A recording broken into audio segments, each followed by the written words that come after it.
Good morning student. Electrician of heater प्रथम वर्ष के छात्रों के लिए वर्कशॉप कैलकुलेशन और साइंस विषय का अध्याय 12 क्षेत्रमिति पढ़ाया जा रहा है। इस अध्याय का आज ये 14 अर्थात 14वां वीडियो लेक्चर है। इस अध्याय से पहले हमने विभिन्न ज्यामितीय आकृतियों के बारे में पढ़ा था। अब हम जो अगली ज्यामितीय आकृति है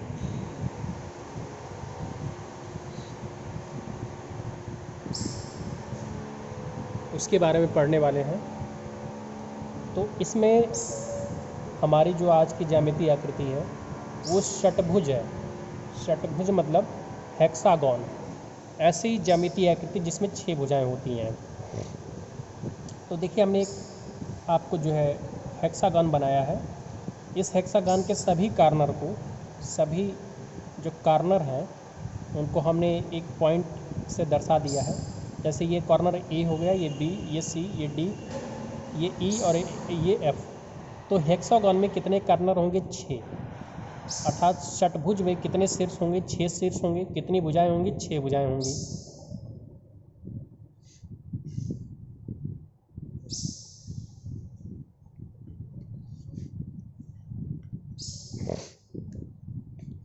और ये सभी 6 भुजाएं कितनी हैं? समान है। षटभुज का मतलब ऐसी ज्यामितीय आकृति जिसमें 6 भुजाएं होती हैं और सभी भुजाएं कितनी होंगी? समान होंगी। तो ऐसी ज्यामितीय आकृति को हम क्या बोलते हैं? षटभुज बोलते हैं।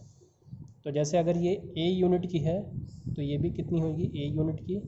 ये भी कितनी होगी? A unit. और ये भी कितनी होगी? A unit. और ये भी कितनी? A unit. और ये भी ए यूनिट।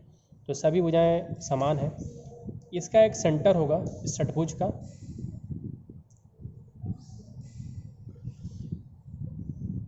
तो अगर ये भुजा ए है तो होगा क्या कि ये सभी भुजाओं के बीच में जो कोण होता है वो कितना होता है? 120 डिग्री का होता है। सभी भुजाओं के बीच का कोण कितना होता है? 120 डिग्री।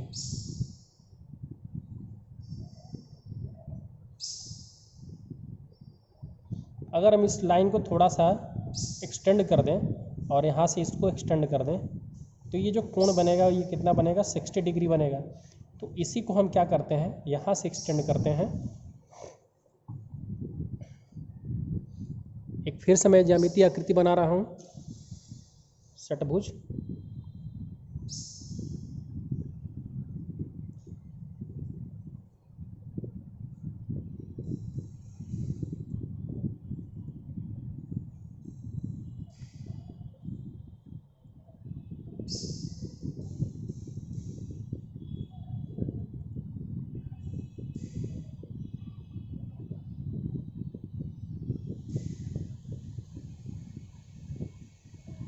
ये इसका सेंटर हो गया। इस सेंटर से सभी शीर्षों को अगर हम मिला देते हैं, देखिएगा ज़रा,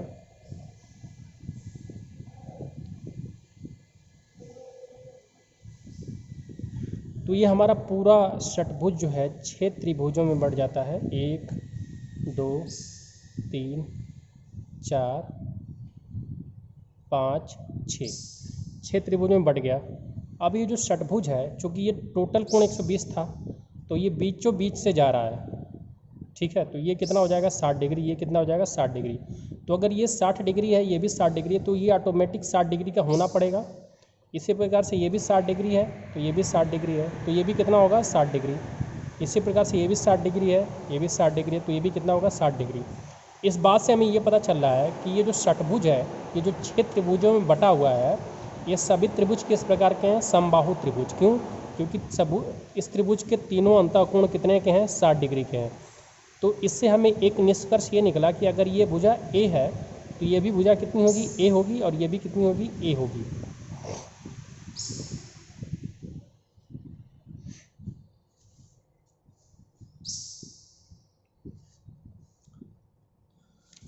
तो षटभुज को मैं और अच्छे से समझाता हूँ आपको।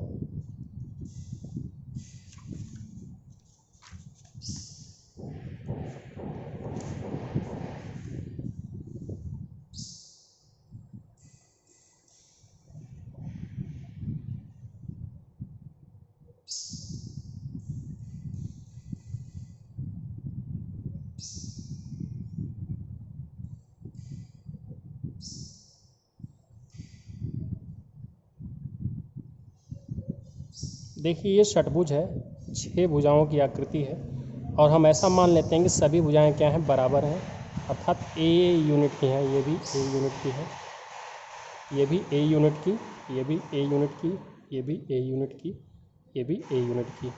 तो हम आपको ये बता रहे थे कि इन सभी भुजाओं के बीच का कोण, अर्थात ये भी जो है कोण 120 डिग्री होगा, ये भी कोण 120 डिग्री, ये भी कोण 120 डिग्री, ये भी कोण 120 डिग्री, अर्थात ये कोण कितने का होगा, 120 डिग्री। ये कोण कितने का होगा, 120 डिग्री। ये कोण कितने का होगा, 120 डिग्री। ये कोण कितने का, 120 डिग्री। ये कोण कितने का, 120 डिग्री। ये कोण कितने का, 120 डिग्री। अब अगर हम यहाँ से एक ऐसी रेखा खींचें जो समद्विभाजित करती है, मतलब इस कोण का अर्धक हो, तो ये जो रेखा है कहीं यहाँ पे जाएगी, और इसी प्रकार से इसका भी अर्धक खींचें तो 120 डिग्री का कोण है, तो जब हम इसका अर्धक खींचेंगे तो 60-60 के कोण पे विभाजित कर देगी, तो ये भी क्या हो जाएगी, 60 डिग्री। तो ये कितना हो गया, 60 डिग्री। ये भी कितना हो गया, 60 डिग्री। और ये अगर त्रिभुज है तो अगर ये 60 डिग्री, ये 60 डिग्री, तो इसको भी 60 डिग्री होना ही पड़ेगा, क्योंकि त्रिभुज के तीनों अंतःकोणों का योगफल कितना होता है, 180। इसी प्रकार से ये 60 डिग्री है, तो अगर यहाँ से हम इसका अर्धक खींच दें तो ये भी अर्धक कहाँ पे जाकर मिलता है, यही केंद्र पे मिलता है। तो ये भी 60 डिग्री हुआ, तो ये भी कितना हो जाएगा, 60 डिग्री। और इसी प्रकार से ये 60 डिग्री है और इसका अर्धक खींच दें तो ये भी कितना हो गया, 60 डिग्री हो गया, क्योंकि ये 120 डिग्री का था और ये लाइन जो है अर्धक है इस कोण का, तो ये 60 डिग्री हो गया, ये भी 60 डिग्री हो गया। तो ये भी कितना होना पड़ेगा, 60 डिग्री, क्योंकि यहाँ से यहाँ तक एक त्रिभुज बनना है और यहाँ से इसी प्रकार से खींच दें तो ये भी क्या हो जाएगा, 60 डिग्री और ये भी 60 डिग्री। तो इसी प्रकार से एक यहाँ से खींच दें तो ये भी 60 डिग्री और ये भी 60 डिग्री, और ये 60 डिग्री, तो ये भी 60 और ये भी 60।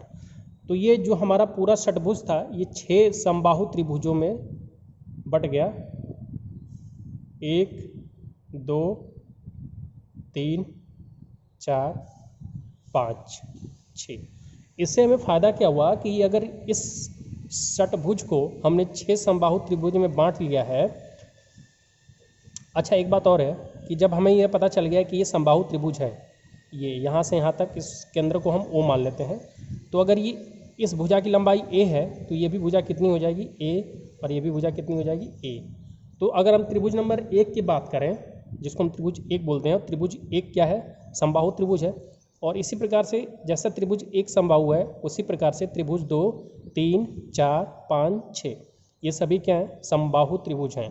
तो अगर हम त्रिभुज 1 का क्षेत्रफल निकालें, त्रिभुज 1 का क्षेत्रफल, तो ये क्या हो जाएगा, समबाहु त्रिभुज का क्षेत्रफल का सूत्र क्या होता है, कर्ण में 3/4 इंटू भुजा का वर्ग। भुजा कितनी है, A, तो भुजा का वर्ग करेंगे तो A² हो जाएगा। तो समबाहु त्रिभुज 1 का क्षेत्रफल हमें मालूम चल गया है, और जितना क्षेत्रफल 1 का होगा उतना ही 2 का भी होगा। तो 2 का भी क्षेत्रफल कितना हो जाएगा, कर्ण में 3/4 इंटू भुजा का वर्ग, उतना ही 3 का होगा, उतना ही 4 का होगा, उतना ही 5 का, उतना ही 6 का होगा। तो इस पूरे षटभुज का जो क्षेत्रफल होगा, षटभुज का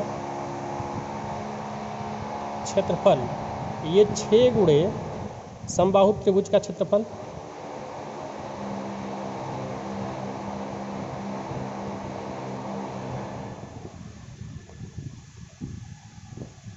छः गुणे समबाहु त्रिभुज का क्षेत्रफल, और 6 समबाहु त्रिभुज का क्षेत्रफल क्या निकाला है हमने, कर्ण में 3/4 भुजा का वर्ग, कर्ण में 3/4 इंटू भुजा क्या है, A²। तो ये हमारा पूरा जो है षटभुज का क्षेत्रफल का सूत्र हो जाएगा, 6 कर्ण में 3/4 A²। तो यहाँ से आपने ये देखा कि किस प्रकार से हमने षटभुज का क्षेत्रफल निकालने का सूत्र यहाँ पे पता कर लिया है। तो इस सूत्र से हम किसी भी षटभुज का क्षेत्रफल ज्ञात कर सकते हैं। और अगर आपको ये याद ना आए तो अगर ये रचना याद आती है कि किस प्रकार से हमने इस पूरे षटभुज को 6 समबाहु त्रिभुजों में विभक्त कर लिया है। देखिए पूरा जो षटभुज है, एक त्रिभुज ये हो गया, 2 3 4 5 6 त्रिभुजों में विभाजित हो गया है, और ये सभी जो 6 त्रिभुज हैं समबाहु त्रिभुज हैं। तो एक त्रिभुज का क्षेत्रफल निकाल करके उसमें 6 का गुणा कर दिया जाए तो पूरे सभी त्रिभुजों का क्षेत्रफल का योगफल मालूम चल जाएगा, और पूरे समबाहु त्रिभुज के क्षेत्रफलों का योगफल ही क्या है, इस पूरे षटभुज का क्षेत्रफल है। तो वही हमने किया है। अब बात ये आती है कि इसका परिमाप क्या होगा। तो परिमाप निकालने का सूत्र क्या होता है, परिमाप बराबर होता है सभी भुजाओं का माप का योगफल। तो सभी भुजाएं कितनी हैं, ए यूनिट की हैं, और कितनी भुजाएं हैं, 6। तो हम 6 इंटू ए कर देंगे तो क्या निकल आएगा, परिमाप निकल आएगा, और इसका मात्रा क्या होगा, यूनिट। तो परिमाप का सूत्र क्या हो जाएगा, 6 इंटू ए, और क्षेत्रफल का सूत्र क्या हो जाएगा, 6 कड़ी में 3 बटे में 4 भुजा का वर्ग।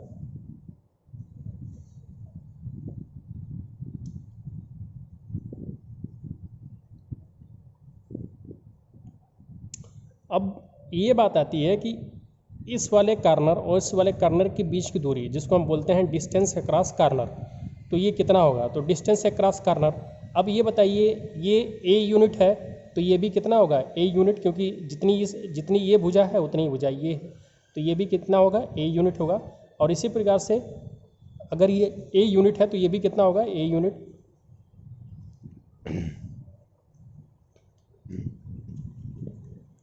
तो डिस्टेंस अक्रॉस कार्नर कितना हो जाएगा,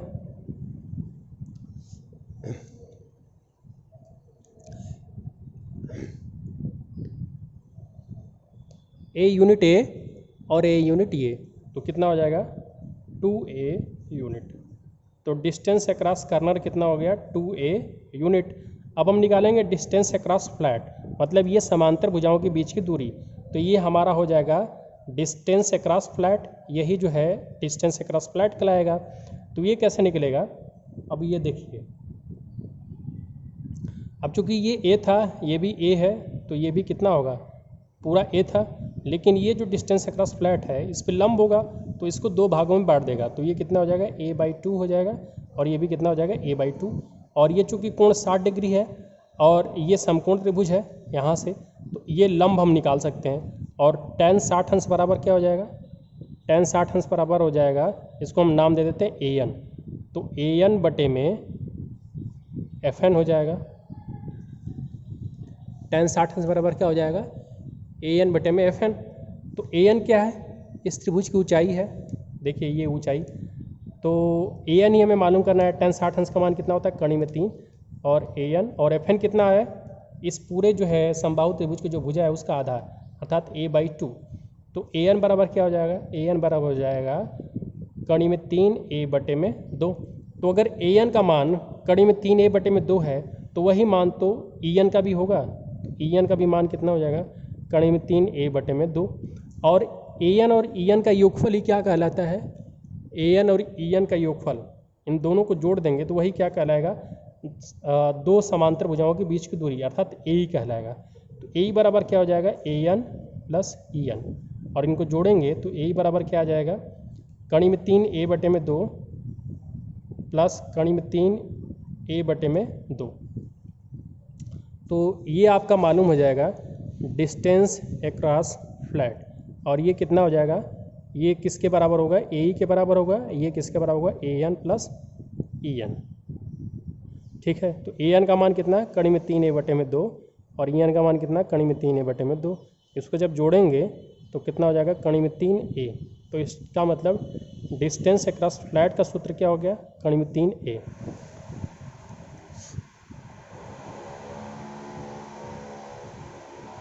तो ये षटभुज के लिए हो गया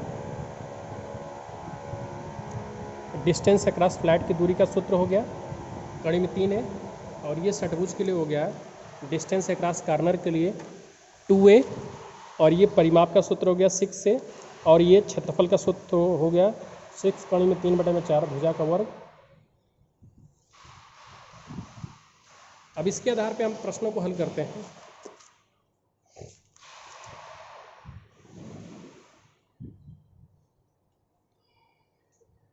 तो यहाँ पे लिखा है कि एक षटभुज का परिमाप, क्षेत्रफल, समांतर भुजाओं के बीच की दूरी अर्थात DAF डिस्टेंस अक्रॉस फ्लैट तथा असमांतर भुजाओं के बीच की दूरी अर्थात DAC ज्ञात करें, जबकि भुजा कितनी है, 2 सेंटीमीटर है। तो भुजा का मान कितना है, 2 सेंटीमीटर। तो हमें क्या मालूम करना है, परिमाप। तो परिमाप क्या होता है, 6 गुणे भुजा, तो 6 में 2 का गुणा कर देंगे, क्योंकि भुजा का मान कितना है, 2 सेंटीमीटर, तो ये कितना आएगा, 12 सेंटीमीटर। तो परिमाप कितना आ गया, 12 सेंटीमीटर। अब क्षेत्रफल का मान देखते हैं, तो कड़ी में 3 बटा में 4 भुजा का वर्ग और गुणे 6, क्योंकि एक समबाहु त्रिभुज का क्षेत्रफल का सूत्र तो ये होता है, और हमें 6 समबाहु त्रिभुज का क्षेत्रफल मालूम करना है, और तो इसीलिए हमने तभी जो है षटभुज का क्षेत्रफल आएगा। तो कड़ी में 3/4 भुजा का वर्ग गुणे 6 कर दिया है। तो यहाँ से क्या हो गया, क्षेत्रफल बराबर 6 कड़ी में 3/4 और 2 सेंटीमीटर का स्क्वायर। तो 6 कड़ी में 3/4 और 4 2 का स्क्वायर कितना हो जाएगा, 4 सेंटीमीटर स्क्वायर। 4 से 4 कट जाएगा तो क्षेत्रफल कितना आ गया, 6 कड़ी में 3 सेंटीमीटर स्क्वायर। अब डिस्टेंस अक्रॉस फ्लैट निकालना है, अर्थात दो समांतर भुजाओं के बीच की दूरी। तो उसके लिए हमने सूत्र क्या बताया था, कड़ी में 3a। तो कड़ी में 3 और a का मान कितना है, 2 सेंटीमीटर। तो ये 2 कड़ी में 3 सेंटीमीटर हो गया। और इसी प्रकार से डिस्टेंस अक्रॉस कार्नर क्या था, 2a। तो 2 × 2 4 सेंटीमीटर। अब जो हमारा अगला ज्यामितीय आकृति है वो इलिप्स के बारे में पढ़ना है, अर्थात जिसको हम हिंदी में क्या बोलते हैं, दीर्घवृत्त, इलिप्स।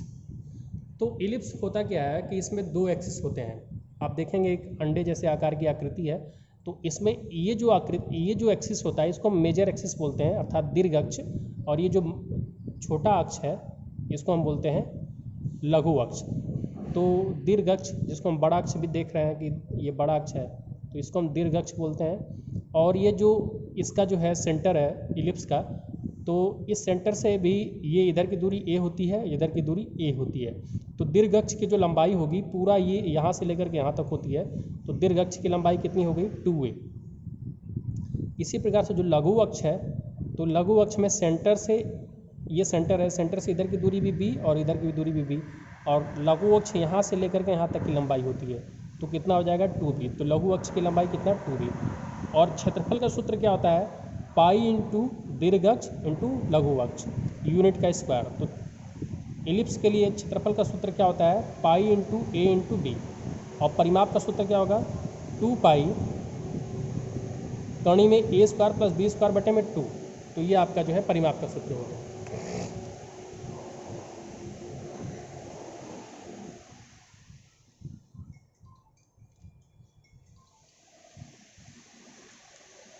अब इस पर एक प्रश्न देख लीजिए कि एक इलिप्स का परिमाप ज्ञात करें।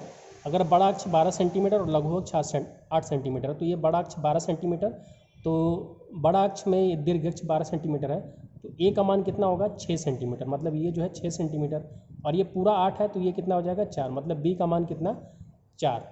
तो परिमाप बराबर क्या होता है, 2 पाई कणी में a² + b² बटे में 2। तो 2 पाई, a का मान 6 का स्क्वायर, b का मान 4 का स्क्वायर, 6 का 36 और 4 का 16। 36 और 16 को जोड़ेंगे 52 बटे में 2। और यहाँ से आप देखेंगे तो 52 में 2 का भाग देंगे तो कणी में 26।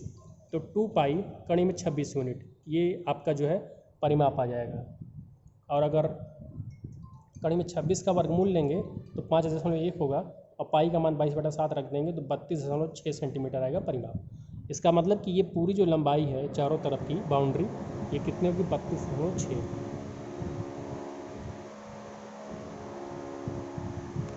तो आज के लिए वीडियो में इतना ही। वीडियो देखने के लिए धन्यवाद।